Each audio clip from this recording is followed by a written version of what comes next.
What's cracking, everybody? XehrFelrose here, bringing you some Pokemon Go Battle League content. Today's video, we're going to be taking a little bit of a deep dive look at all three open leagues here in this new upcoming season of Max Out. Strap in, y'all. Get your coffee or whatever other hydration you use in the morning. And let's get into it now. Real quick off the top, I had to kind of figure out how to approach this content because I hate being that person who rehashes what other people have already gone over. So I just decided, you know what, screw it. Whether someone's gone over this stuff or not, this is the video that I've decided that I'm going to do for the new season. So hopefully y'all enjoy. What we're going to do today is we're going to go over a whole spiel here with all the top cores, safe swaps, and even some core breakers to look out for in all three open leagues in the new season. And then we're also going to be taking a look at some of my top tips as a person who's been playing Pokemon Go PvP since Season 2. Just some things that I've learned when it comes to approaching a new season and kind of how you can also adjust with a whole new meta game that's been forming with all the updates. So first of all, we're going to start with the Great League here, and we're going to be taking a look at some cores here. Now, you could just run through each of these as you like, put them on PvPoke, but I've actually, what we're going to do, and this is why this is probably going to be a bit of a longer video, is I'm going to go ahead and pop these up on PvPoke as well. I've got my PvPoke sitting right here. We're ready to go. So we'll start with Clodsire Mandy, okay?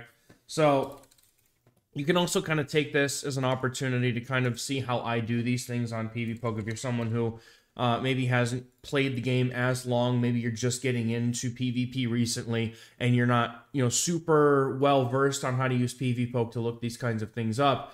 However, I like to pride myself on the fact that I make good teams, so I like to be able to share this kind of stuff. So we're going to go ahead and just pop up the Clodsire Mandibuzz core. Now, one thing is you're going to see is a D for coverage, and I don't want you to freak out if you put a team in and it says you have a C or a D for coverage. It's going to happen for almost every open league because every single Pokemon is to be accounted for in Open Great League. You have to think about that's almost 1,000 individual Pokemon. You cannot possibly cover them all. But as long as you're covering what you expect to be the meta, then you should be in a good spot, right? So as long as like the things that core break your team here under potential threats, Aurorus, Alolan Sandslash could be a problem. Walrein, Greninja could potentially be a problem, but like everything else kind of under this list right there, you're not expecting to see a whole lot of, or at least they're not Pokemon that get often used.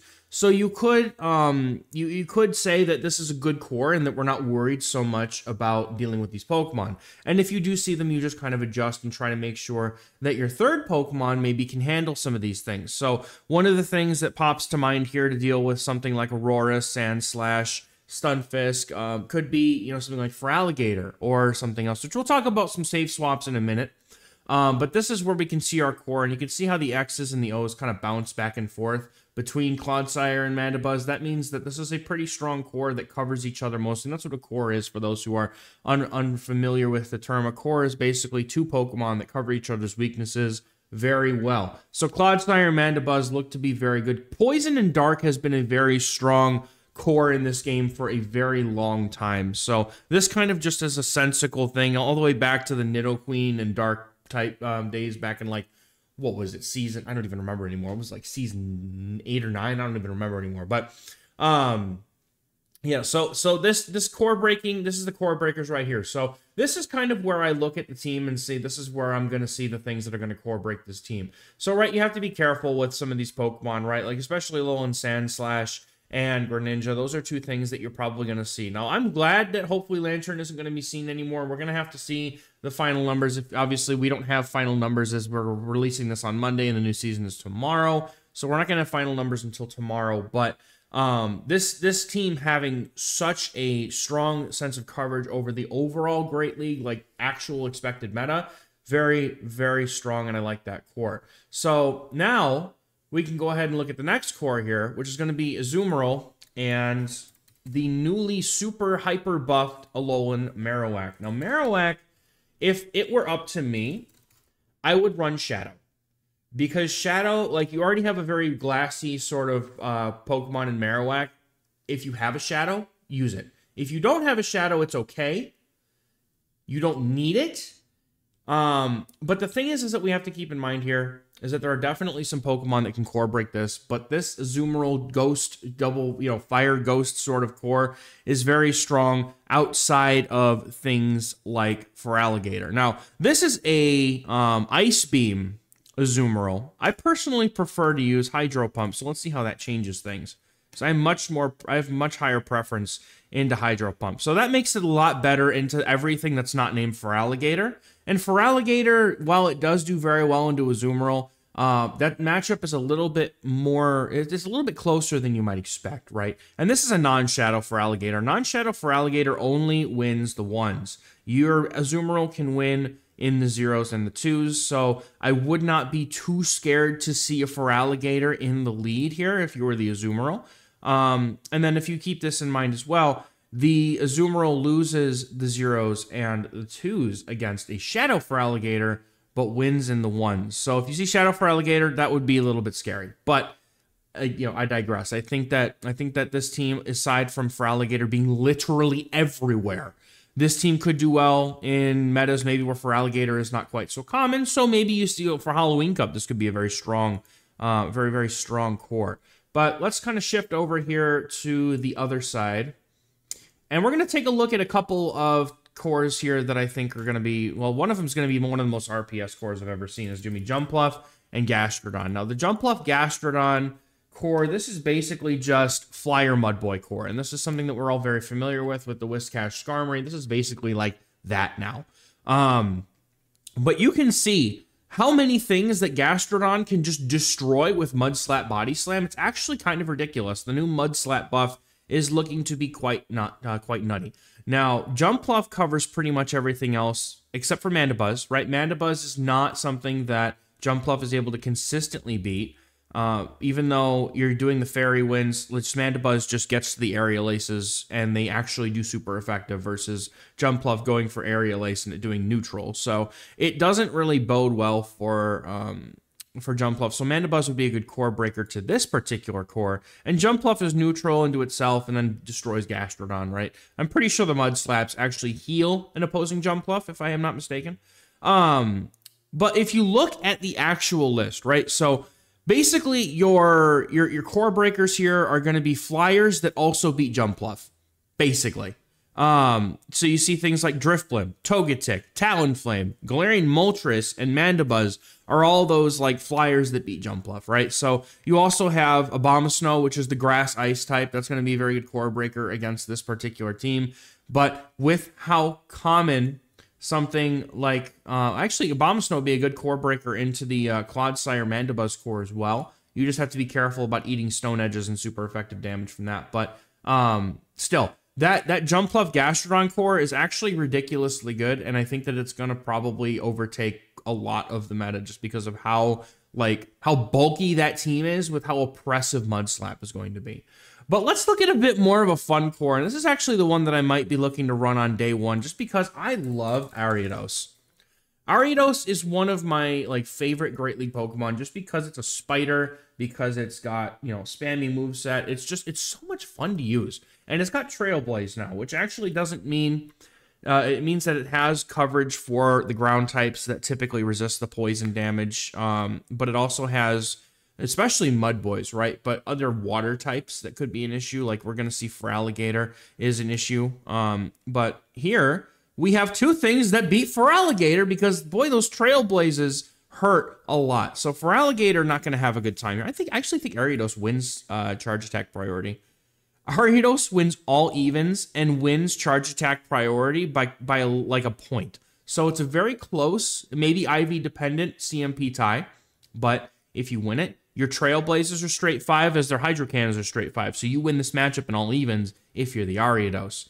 And also the Poison Stings being, a buffed and damage. That's also going to make this a much better matchup. And then Greninja can win that matchup in, I believe, non-Shadow Feraligatr because it resists all of the damage, but because Greninja is so squishy, makes it a little bit more difficult. But overall, though, this particular core, really, really strong. I would say that the loss to Machamp here is not necessarily going to be a definitive one because the opponent has to throw a Stone Edge to get the knockout. Quagsire also Probably throws a Stone Edge after a bait or something, and the Trailblaze. I mean, does the Trailblaze actually knock out a Quagsire? I have to know. I have to know. How much damage does one Trailblaze do? 75% to a non-Shadow Quagsire. So, not great for the Ariados, but I believe Ariados does win in the 2s here. So, you have ways to beat things that you didn't have before. Jumpluff, also, you win because Lunge and Poison Sting are so silly. So this team, like, the Corebreakers are so minute, right? There's some things you might see, right? Machamp, Hakamo, Miltank, Quagsire. I'd say Arctibax is probably going to make a comeback. Galarian Weezing, even Tropius with that new buffed Brutal Swing, right? Tropius could be a bit of a core breaker here, but overall, like, this team, like, this core does very, very well. So, that being said, let me hide my PV Poke for a bit, and we'll talk about some safe swaps here in the Great League, because I think that those are going to be another really impactful part of this metagame. So this isn't all of them, but these are just some really strong ones that I've kind of plucked out of the rankings here. Feraligatr, you guys are already very well familiar with Feraligatr, how oppressive, spammy, and strong it's going to be. I really, really like Dugong. It's one of my favorite safe swaps in the Great League, and so I think that it will go very well in some teams where you want to bait out one of the fighters, or you need to bait out like a Steel or something like that. Dugong also with the Icy Wind, it's just very, very good into so many things, because Ice Ground is just almost perfect coverage into almost everything that's not named Araquanid or Golisopod, and it's just such strong. It's just a strong Pokemon. It's bulky, right? And most of its main answers have been nerfed into the ground. No more Lantern.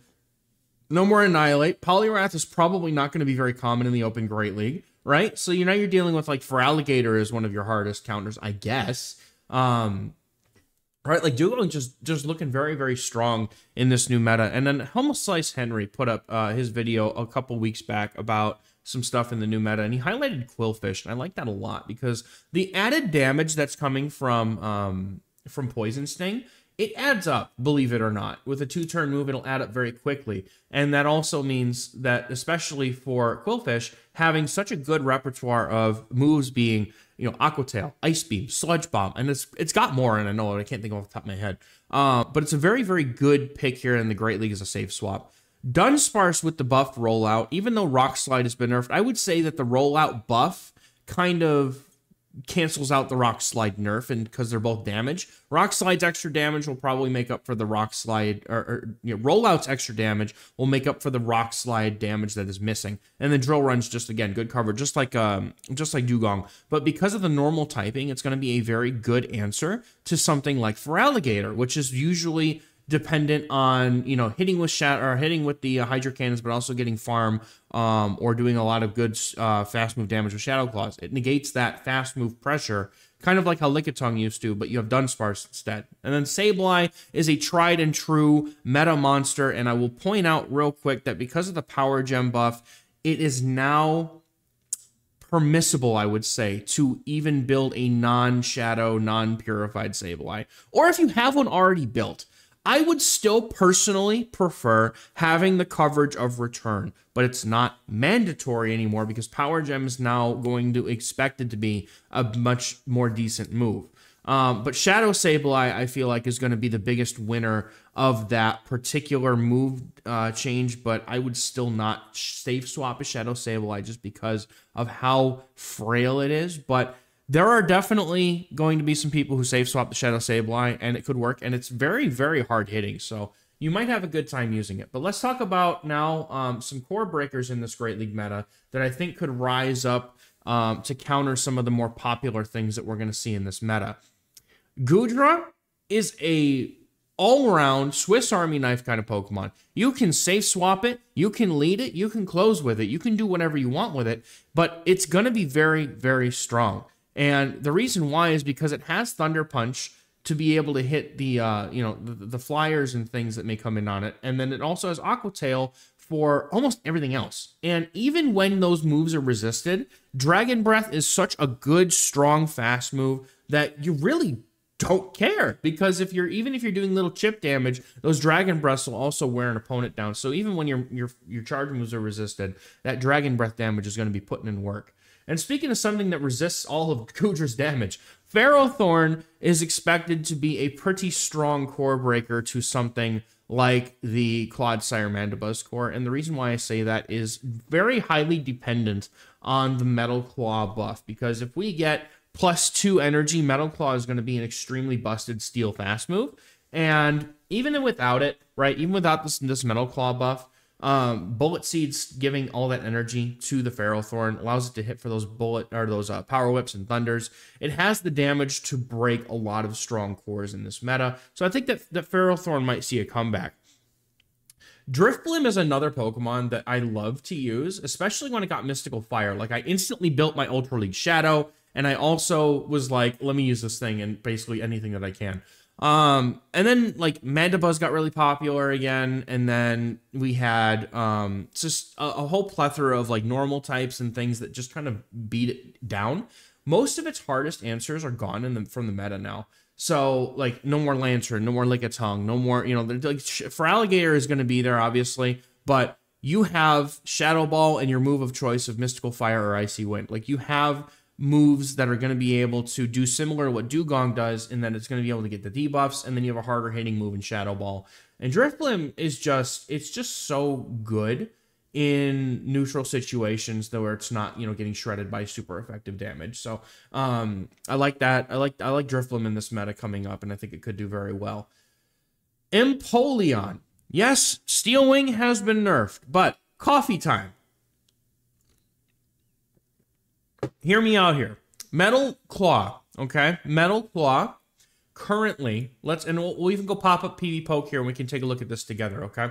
We're gonna take a look because I want to show you guys why you should not be worried about Empoleon being completely stripped of its relevance, okay? Steel Wing. All right, so Steel Wing is currently 7 damage for 6 energy. Metal Claw, or no, that's what it will be after. I'm sorry. I should go back to the current season and show you this. That would make sense, right? So let's go. Let's take a look at this, okay? This is the current season of these fast moves before anything gets buffed or nerfed. As is. Steel Wing is 7 for 7. Metal Claw is 5 for 6. Since the energy generation of Metal Claw is going up, at the very least, Empoleon will still have the same exact pacing with Metal Claw as it did with Steel Wing. If we get even more energy, if it's a +2 buff, then it puts it up to 8 energy, then you're basically gonna have a Steel type Powder Snow, right? So let's look at Powder Snow, how much energy that would be. So for example, that would be 5 for 8. Let's look at Powder Snow. That's 5 for 8. So if they make Metal Claw +2, it's a Powder Snow clone, which means now you have the pacing of straight 5 for all of its moves, and that's kind of crazy. So Empoleon still going to be perfectly relevant, even though its fast move pressure might not be as much. By a couple damage, it'll be a little bit less than Steel Wings was, but Metal Claw is looking to be a very nice, less toxic replacement for Steel Wing, and it also means that we don't have to deal with Skarmory anymore, which is also fantastic because I hate Skarmory anyway. Let's take a look at Malamar now. Malamar is going to be something that's going to be highly dependent on the Psywave buff. If it's, again, +1 energy or +2 energy, that's going to be the big break, because I currently believe, and I'm just going to check this right now without, I don't need to pull up PV Poke for this one, but it's currently a 1-turn move that gives you 2 energy per turn, which is worse than Tackle, Water Gun, Lick, those moves, right? If they made it 3 for 3, it would be a clone of those. If they made it 3 for 4, it would give you the same energy generation as Fury Cutter, which is what we're currently hoping that it will be, meaning that Malamar having access to both Foul Play and Superpower as its optional moves of choice. You also have Hyper Beam in there as well. Malamar looks to be a very good, like, guess what kind of move I'm running kind of Pokemon, and very spammy at that. So, you know, obviously it's not going to appreciate dealing with Charm, right? I think Fairy is probably going to be its biggest issue, given that it's going to have fighting and dark coverage. But in situations where you're not faced with a Fairy type, I think that Malamar could be a very strong, just generalist sort of break some cores with some very, you know, good pressure from its damage types kind of Pokemon. And then Dragonite needs no introduction here. If you go back and look, and I'll even rewind the slideshow a little bit. Look at how many of these cores would just get shredded by a Dragonite. Honestly, like everything but Azumarill on here, but kind of gets destroyed by Dragonite. So I think that Dragonite has more than enough of a place in this meta to have some teams built around it. Like if you wanted to do the usual Dragonite for Alligator Dugong kind of thing, right? Like you could do that. And unfortunately, I did not have the forethought to throw teams together for the Corebreakers, but that is something that we can definitely start to look into, that I will start to look into as the meta starts to form. But there was a lot of call in that little poll that I did for, hey, with some Corebreakers in this meta. And then you could just plug them into PvPoke, find their best core mate, or figure out if you want to use them as a safe swap. Like Empoleon, Dragonite, two very strong Pokemon that go together very well. You could do Empoleon Double Dragon, Empoleon Goodra Dragonite, right? That works. Or you could do Dragonite Double Steel, right? Or you could do Dragonite, with a fighting lure or something, and then have Empoleon in the back to close. Right? There's some examples here.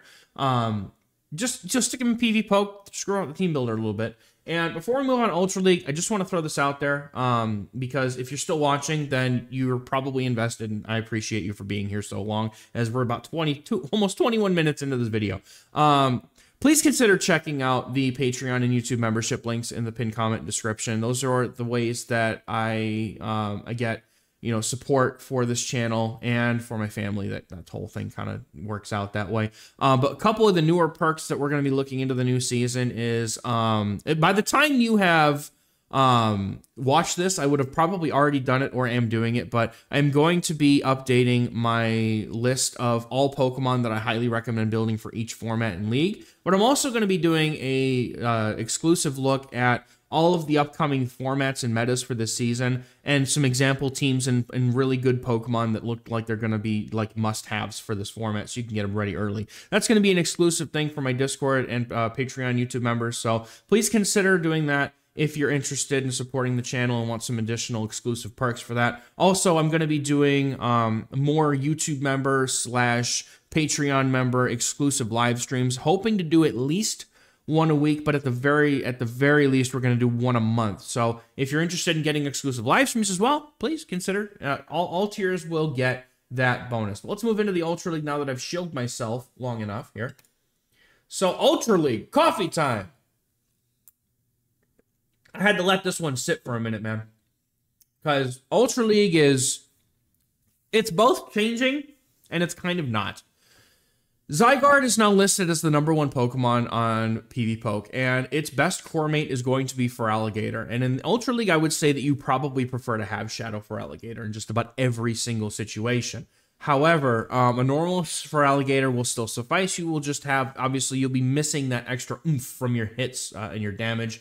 And unlike the Great League, though, a Shadow Feraligatr in Ultra League can actually take a little bit of damage without getting completely folded. So the Zygarde and Feraligatr core, right? So that's a really, really dangerous looking little core here. So we're going to pop this one up on the old PvPoke here. And we're going to throw Zygarde. I hate it. Zygarde is one of those Pokemon that most people don't have.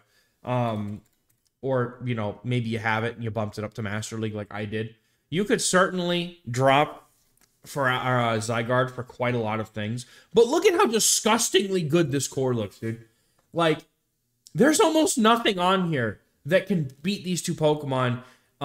There's... Spoiler alert to the next slides, right? Miltank is a strong core breaker here. You have the normal typing to resist the Shadow Claws, kind of like we talked about Dunsparce in the Great League. And then you've also got the Body Slam spam. Even though it's nerfed, it's still a good move.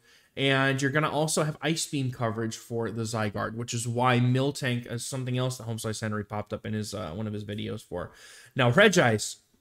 All right, we're going to ignore Poliwrath for a minute because I want to talk about it separate. But Regice, okay? Regice has Thunder and Blizzard in Ultra League in the PvPoke meta. So if you really want to break this core, it can be done with Regice. Regice is actually really fun. I've used it in some formats. I've used it in Show 6 formats too. Like, Regice is surprisingly bulky, and it's actually kind of fun to use. But so Polyrath is something I also want to bring up because yes, Mudshot and Counter both got nerfed. However, Polyrath is still going to be good. It's still got, like, Counter still does the same amount of damage, and you can still go through a Feraligatr because you really never needed to throw energy. I mean, you kind of do, I guess, but like, you didn't need to throw a second move, I should say. You just go for the counters, maybe one Icy Wind or a Scald, maybe a Shield if you have to, and you can counter down pretty much the rest of the Feraligatr before they can get to their third move in most cases. So, Polyrath with Icy Wind is still going to be really strong to break this core because you're resisting all the energy from Feraligatr, and the Zygarde can only really ever throw Earthquakes at the Polyrath in order to do any real meaningful damage. But overall, I'm hoping and expecting to see a lot less Polyrath in this format, but most everything else on this list you're not going to see. You might see some Walreins, but I would say that Walrein is probably not an effectively strong answer to a Feraligatr just because you have to land an Earthquake and then some. Tentacruel with Blizzard, also very good into this core here, as long as the Zygarde doesn't land an Earthquake, and you're resisting the Ice Beam and Hydro Cannons from the Feraligatr, but those matchups are not necessarily, like, dominant one way or the other, so just because you have a Tentacruel on your team doesn't mean you're going to fully be able to core break this team. It just means that you might be able to put it in a bit of an awkward spot. Something else that could do decently into this that's not on here because Feraligatr technically beats it is because of its pacing, but Tapu Koko is also going to be super, super interesting, I think. But anyway, enough about this stupid core because nobody really cares about it, right? If you don't have a Zygarde, and hopefully you're still kind of paying attention at this point, if you don't have a Zygarde, you could run, I would say, I probably, maybe Clefable. Maybe Clefable, because basically your main issue here is going to be the Registeel. And if you see a Registeel, you basically have to commit to the 2 shields with Feraligatr and try to win it. But you could also use something like Virizion. Like, you don't have to. Like, Feraligatr just goes with everything. So even a core with Feraligatr, like, look at all these things that have very little losses to the things that Feraligatr loses to, right? Like, you could very easily create a very decent core here in the Ultra League with a Feraligatr because it just goes with everything. You can also use it as a safe swap. You can also use it as a lead with a core in the back. I mean, it's literally everything, dude. Everything. It goes with everything. But anyway, let's take a look now at the Giratina because that's something that by now I would expect that most people probably do have. And if you don't, I'm sorry. Like, I hope that they bring back Giratina Altered fairly regularly, or if you can try, if you have one registered in your deck, so you can try and get a trade. Getting trade IVs on a Giratina Altered would probably be beneficial anyway. But we'll take a look at Clefable here, because Clefable actually has some pretty nice wins in the Ultra League now that it has Swift, but a lot of these are actually going to be dependent on the Swift bait being correct, right? Like Feraligatr previously, Clefable only beats it if it lands the Moonblast correctly. If the Feraligatr shields the Moonblast, it's pretty much curtains for the Clefable. But Galarian Weezing, something else that's going to be very, very strong in the Ultra League, as it's going to be having that Brutal Swing coverage, that buff Brutal Swing with less energy. And then Drifblim comes back. Cresselia also here, but I would say that Cresselia is probably not a dominant answer because you have Shadow Claw, Shadow Sneak on the Giratina. It's just because it has Moonblast, honestly. But some things that you would have an issue with this particular core would definitely be the Dark Poisons, right? Skuntank, Drapion, Alolan Muck, they could be very, very hazardous for this particular core. But in general, though, I like these two Pokemon as a pair. And I actually think that the team that I ran to Legend several seasons ago using Shadow Blow and Sandslash with Clefable and Giratina on the back could also be a very strong kind of take your opponent by surprise with alignment kind of team. Because Alolan Sandslash has a lot of play into a lot of things. And you're going to see in a minute here when I have it sitting over here with, Tapu Fini over here, you're gonna see that it actually does quite a bit of things. But first, let's take a look at this other core here, because this is gonna be a core that gets so much better if the Metal Claw buff is substantial, and I don't even think it's close, right? Like Mandibuzz, Cobalion, like Cobalion used to core perfectly with with Pidgeot, right? It was like one of those like Pidgeot sim heroes with Brave Bird, and then it just, you know, Cobalion beats everything else. So Cobalion, however, has the ability to beat Feraligatr. And that's an important piece of information because Mandibuzz has a pretty strong matchup into it as well, resisting its Shadow Claws. But Feraligator's spamminess in the Ice Beam allows it to beat Mandibuzz in that even Shield 1 scenario. But Cobalion is able to just out-spam it with Sacred Sword and Double Kick. Now, if Metal Claw becomes +2 energy, Metal Claw will probably be the preferred move to have. And consider that you have Metal Claw to just decimate the fairies that Mandibuzz has a problem with, and still probably have very strong matchups into everything else that Cobalion has good matchups into because of that Sacred Sword spam. Consider getting, what is it? If it's 8 energy, that's 8, 16, 24, 32. So it would be 5-4. It would be 5-4 to get to those Sacred Swords, dude. That would be nuts. That's still crazy pacing. And then you also have good pacing for that Stone Edge too. Like, you have options at that point to run whatever move you like. But overall, like, there's a little bit more openness to this core because Cobalion and Mandibuzz, they're not perfect, but they're very strong together. But you'll definitely, you know, things like Zygarde, right, have to land the Sacred Sword. The fairies are going to be a pain point for this team for sure. And Talonflame also is a bit uncomfortable. But in general, though, I think that these two are going to be a very strong core. Might be the second coming of the Sacred Sword, or the Swords of Justice, perhaps. Let's take a look at the last one here, Sandslash. And I'm going to pop the Shadow here because I prefer the Shadow. But again, you don't have to run Shadow if you don't want to. Now, Tapu Fini is a good core mate. And even though Surf's energy is going up, its damage is also going up. It doesn't have a bait move per se anymore, but between Nature's Madness and Surf, Tapu Fini is a very consistent Pokemon with some decent damage output. And quite honestly, I think that it, just like the Azumarill pairing in the Great League team that we ran last season that did very well with Alolan Sandslash, it's very similar here where we could be using Tapu Fini. And then maybe we just add something else if you want to, right? If Virizian's a problem, for example, or you see more Feraligatr or Licky Lickies than you care to deal with, we can always, you know, change it to a different, you know, thing that covers the water and fighting types that you may see. You just want to be able to beat the water and fighting types because that's the biggest issue for Alolan Sandslash. But as far as Corebreakers go, there's 5 here that I would say are actually potentially issues. And Virizion is going to be the biggest one because it has the good coverage and spammy coverage for both sides of this team. Registeel, you can win against in the 2s with Alolan Sandslash. Licky Licky could be a problem, but also it's pretty neutral for Tapu Fini. And I think it's just a bulk out, being out bulked at that point.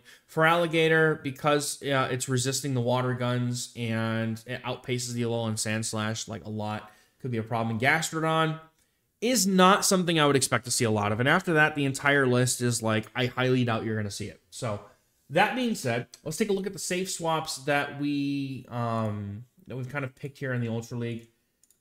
And I want to point out all 5 of these, I think, are like double S tier safe swaps, okay? Ampharos is the first one that comes to mind. Not only Trailblaze getting the energy decrease, but also Brutal Swing. This thing is going to be so spammy, you won't even know what to do with all the energy that it's going to look like it has. Ampharos is just a generalist sort of safe swap Pokemon, having Brutal Swing on the 3-2 counts for Volt Switch is kind of ridiculous. And also Shadow Ampharos is going to be just GOAT tier safe swap. Shadow Drapion, also, if Cobalion is not everywhere, does so well. It also does a very good job at baiting out the Cobalion as well. So if you have something like a Skuntank, for example, you could use that to bait out the Cobalion and then hope to sweep with something else. Licky Licky is a full XL Pokemon. Maybe by now you've saved a Lickitung with the good IVs for Ultra League. This thing is going to be pretty disgustingly good. I have used a sort of okay IV Licky Licky in the past in Ultra League formats before, and that thing can take so much damage, it's kind of ridiculous. And having Rollout allowing it to be spammy when it has also Body Slam for just general damage purposes, but also Shadow Ball and Earthquake for coverage. That thing is, I would say that could be a good safe swap as well, to be able to bring out a Cobalion, right? Or bait out something like a Steel type, and then you just go for the Shadow Balls or the Earthquakes and do that neutral heavy, well, I would say heavy damage, but Licky kind of hits like a wet noodle. But we already talked about Feraligatr, going to be disgustingly good in Ultra League as well. You probably should expect it to be on every team, which is why I think that pretty much the first 3 safe swaps are all going to be really good, because they all have some way to be very positive into Feraligatr, right? You have electric damage from Ampharos. You've got the dark typing on Drapion to resist the Shadow Claws. You've also got the normal typing on Licky to double resist the Shadow Claws. But Weezing is going to be another Pokemon that could be not only a good safe swap, but a good core breaker as well. Even a really strong lead, having Overheat to deal with steals. I mean, you're not probably going to want to run Sludge, but you could if you wanted. But Brutal Swing being on the, I believe it's straight 4 count, is so ridiculously spammy, and I don't know, man. That Brutal Swing spam is going to be insane in this format, I think. But Weezing in general is just like a very good sort of Swiss Army knife Pokemon, because you never know what move it's going to have. It could have Play Rough, it could have Overheat, it could have Brutal Swing, could also have Hyper Beam, it could have Sludge, you never know. So it's one of those things that keeps your opponent guessing. So it makes it a very good Pokemon just to have that mystery factor, if anything. But now we look at some core breakers, and you guys kind of saw most of these, especially when it came to dealing with the Zygarde and Feraligatr core. And I feel like a lot of these are going to be, how do we deal with Feraligatr? That's what 5 of these Pokemon really are for, all right? Tentacruel, Guzzlord, Greninja, Poliwrath, and Miltank all are like, let's go mess with a Feraligatr core right quick. So keep an eye on all 5 of these Pokemon as things that you can use on a team in order to really punish some of those Feraligatrs and other Pokemon that get run with them as well. And Drifblim, like I was saying, I know it's an XL Pokemon that you have to build for the Ultra League, but it's something that stands out to me with its coverage options and just hard-hitting Shadow Balls, and I like it. I like it a lot. I really do. So let's go look at Master League here. Coffee time! All right, so here is the Whales, the Whale League, as they know, MasterCard League, as I like to call it. So Solgaleo is getting a buff to Fire Spin, which kind of brings it back into relevance, because it is not completely outclassed by Duskmane Necrozma anymore. I feel like that, hold on, I'm trying to show it up here. That additional fire type damage, look at it, straight 3 A's and a B for consistency, bro. The only things that really core break this anymore is going to be a Zygarde itself, and then Origin Palkia. And as you probably know, Origin Palkia is not a super solid matchup for Zygarde. Like, that is one that you are probably going to end up having to expend your Zygarde in order to deal with, and then you just hope that your Solgaleo in the back can deal with whatever else, right? Like, I've played both sides of that matchup, and it is not comfortable for either party to deal with. Palkia only wins if it lands the Spatial Rend. Otherwise, the Zygarde could even 2-shield and just farm it down after landing a Crunch. So, that's something.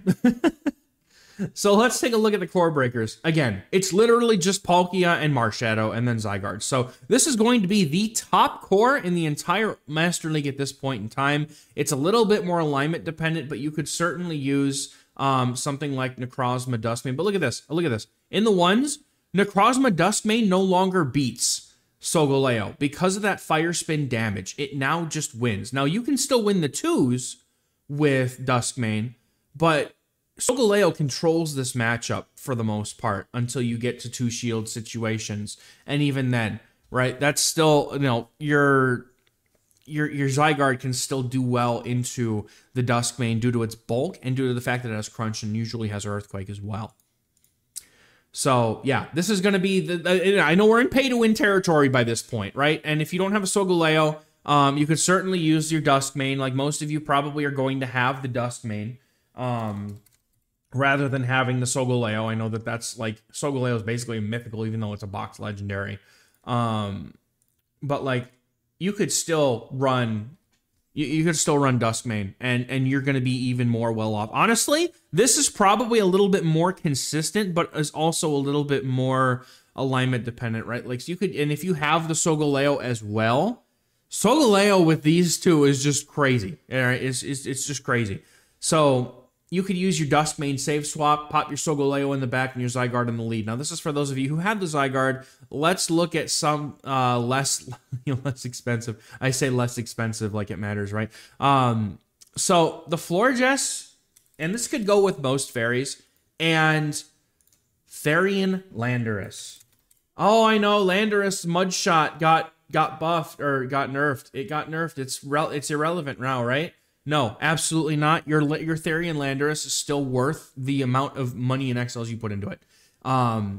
It just doesn't get to its moves as quickly, but in my opinion, that is a more of a balance thing, and it's a little bit healthier for the meta for us to not have 10-turn debuff moves coming out. At least when we have 10-turn moves, you know, in lower leagues, most of them are not going to be debuffs. It's just straight damage, right? Lando was doing things that were really unheard of across most other Pokemon in most leagues to be able to do. So it being scaled back a bit, even though it was just collateral damage from other Pokemon that they were trying to nerf. Like, they didn't nerf Mudshot because of Landorus.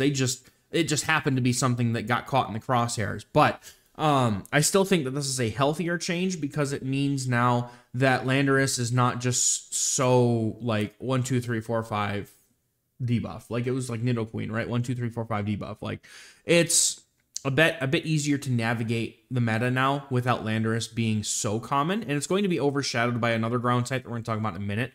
But this core is still strong, and you don't have to use a Florges, right? You could use like Landorus still has some extremely good core mates, and if we're just specifically looking at the Landorus here, we can go down to core mates, right? You still want to run it with Palkia. I just didn't want to put Palkia on 2 teams here, but you still run it with your Palkia. You could run it with a Florges. You could run it with a Zygarde. You could run it with like, there's so many things you could still run it with, and it's still good. So don't overreact. It's definitely still going to be a Pokemon that you can still run and have a lot of success with.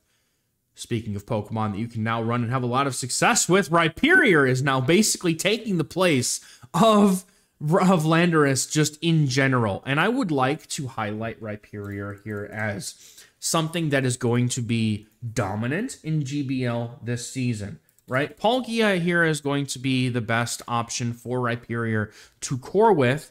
But again, we're having a slightly tough time against something like Zygarde and opposing Origin Palkias. But what I would like to show you, and this is a very much a luxury thing if you have it.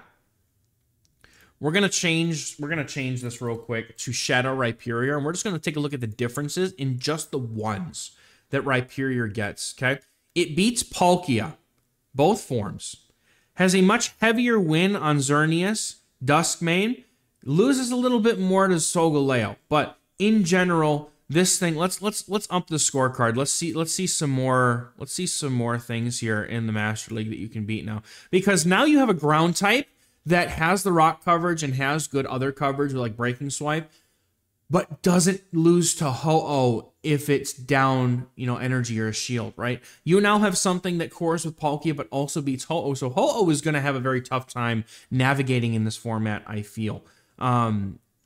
So the Mud Slap damage, like, I feel like this is going to be kind of nuts. Shadow Rhyperior, though, getting the Palkia matchup in the ones is more than enough reason for you to run it, I would say, because you outpace them to that second move, which means that you get to knock out with the Breaking Swipe, and the Breaking Swipe with the Shadow Boost does just enough damage to knock out a Palkia. But let's go back to looking at the Palkia core here, because thinking about ways that you can kind of overcome, right? Like Palkia, if you play the 2s with Palkia versus Rhyperior, you win. Zygarde also, I believe, wins every evens because it has Earthquake, but if it for some reason has Outrage, you win with this with the Rhyperior. Rhyperior will win in the 1s and 2s if the opponent is running Outrage. So keep that in mind. So some other things that could core break this, right? Like Dragonite is a core breaker, even though your Palkia could literally just shield and farm it down. I don't think that's reflected here in the in this. And then obviously because you only do the Breaking Swipe damage or Rock Wrecker, and they're just going to go for superpower and just, you know, KO you. So Mud Slaps being double resisted by flyers kind of sucks, but look at this. The rest of this is so good. Like, this core is going to be so juicy for this meta, I'm telling you guys. It's going to be crazy. Like, Gyarados comes up here, Tapu Bulu comes up here, and we're going to talk about them in just a bit. But then we'll also kind of come in here and talk about Necrozma, Dawn Wings, and other cores that you can use with it. Now, I put Xerneas here because you really need to be able to keep in mind Yveltal with Sucker Punch, and also other things that have sources of dark type damage like Zygarde. Palkia is an uncomfortable matchup for the Necrozma. And Zarude as well, other dark types, right? You want to keep the dark types mostly in check here. And other ghost types as well. Most of the ghost types have some sort of, you know, thing that Xerneas can deal with. But I would say that between these two Pokemon, though, the Xerneas and the Dawn Wings, that Necrozma Duskmane would be slightly uncomfortable here for sure. But, you know, the thing is that I picked Xerneas because I already had Florges on the screen, and Xerneas was the next best thing. But again, you could still core it with Palkia, you can core it with a Zacian, you can core it with any other fairy. The fairies are going to be strong to help deal with those dark types that it so struggles against. But overall, like, you have a lot of strong options to put with that Duskmane if you've got, or the Dawn Wings if you've got it. So now we're going to take a look at those safe swaps that you're all looking forward to using in the Master League. I think Rhyperior also kind of deserves to be on the safe swap slot here, as well as Therian Landorus.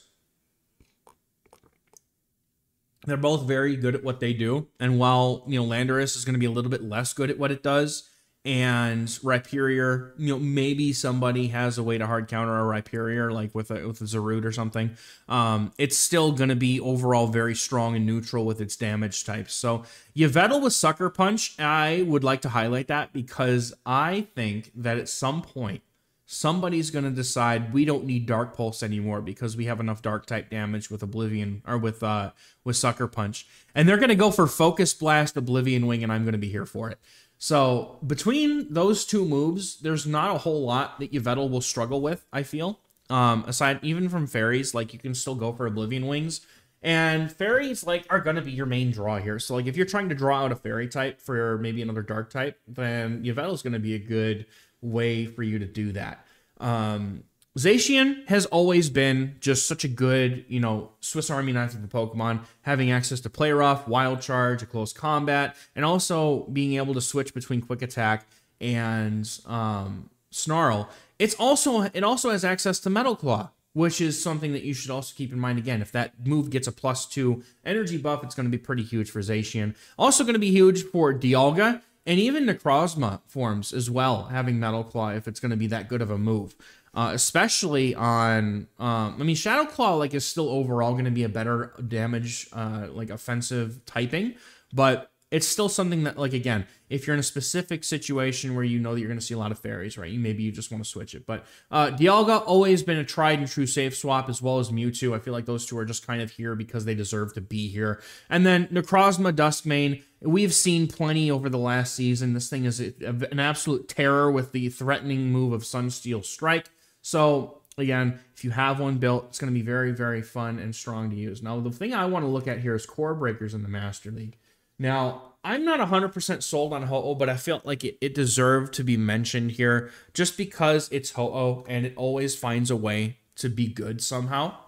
So it's going to really depend on how the meta shakes out. But if you can avoid Rhyperior, or if you want to get saucy and start running Earthquake or Solar Beam on your Ho-Oh to try to draw out a Rhyperior, that would be kind of fun. But Zarude is one of my favorite core breakers in the Master League. It's going to be able to beat the Palkia, or it's going to make, I would say, the Palkia Rhyperior core very uncomfortable. And it's also going to be able to do well into other things that, you know, we saw on previous slides, especially the Necrozmas with that dark typing. It kind of shuts down several things here. In the same vein, Tapu Bulu also does very well at shutting down the Rhyperior Dragon, you know, Palkia kind of cores here. Obviously, Tapu Bulu is a little bit more alignment dependent because it completely fails to do anything versus Ho-Oh, and also will end up needing some help to deal with Dialga. It either needs to play out the twos and win, or you have to have something else in the back that has an option to deal with Olga. Now, I feel like Tapu Bulu and Zarude are both going to core really well with Rhyperior, so those are going to be some good picks to be able to throw into a team together. I've also really enjoyed using Hisuian Avalugg. If you have one, it's not a necessity by any means. But the ice type damage often gets respected. I'm sure you all have seen, those teams where it's like Zygarde in the lead with a Palkia or something. Not lately, it's been like Duskmane, but also having Therian Landorus in the back. Like, they're completely two Pokemon that are double weak to ice types. A lot of teams kind of disrespect the ice typing, which is also why I put Kyurem here, because having Glaciate to do that debuff on the attack really gives Kyurem a unique, interesting opportunity to be a good safe swap, but also kind of threaten some teams with that Glaciate and Dragon type damage. Gyarados is on here because it core breaks the Palkia Rhyperior core quite well, and also has a lot of play into the Necrozmas, having Crunch. It's a very, very, very good budget Pokemon to have for the Master League. So my final thoughts here, new season is going to be a lot of new stuff to get used to. And so what I've kind of done is I've developed 5 different tips for everybody to kind of maybe try out for themselves. I realize now also this is going to be another like 50-minute long video. So my goodness, I didn't think it was going to be this long, but hopefully y'all are still with me and not asleep and you've enjoyed it. But the first tip I'm going to have is use your early, rank, even early, like first month of the season even, to adjust and get used to it. Find out what you like and what you don't like. Don't worry about your rank, your elo, your, anything like that. Just, take the early time to adjust to the things that have become meta and kind of understand and learn the counts and how to play the matchups out, things like that. There's going to be a lot of new stuff to take in and get used to. So it would be good to take that time to adjust yourself and not be hard on yourself for losing and, things that you haven't figured out quite yet. Also, kind of similarly to that as well, don't be afraid to take any risks, right? Like, if you think that, there's a spicier Pokemon that maybe is not in the top meta but could do well, go for it. Try and make a team around it. Try and make it work, because you very well could, kind of tangenting a little bit here, but one of the things that I used to be able to do a lot more consistently before there was so many content creators putting out information on cups and teams and everything before the cups even dropped, right? Before that was like more than 2 or 3 people, right, doing that. I used to be able to be like, you know what? This meta looks like it's going to be very good for this particular Pokemon. And there's a lot of new stuff that people may not be aware of right off the bat. So if you identify something being very good in a meta, don't be afraid to take a risk and play it. Even though it's not like the top 20 Pokemon on PvPoke, maybe that Pokemon does very well into a lot of the common things, and it's maybe rank 50 or 100 or something, but you could make it work and go for it.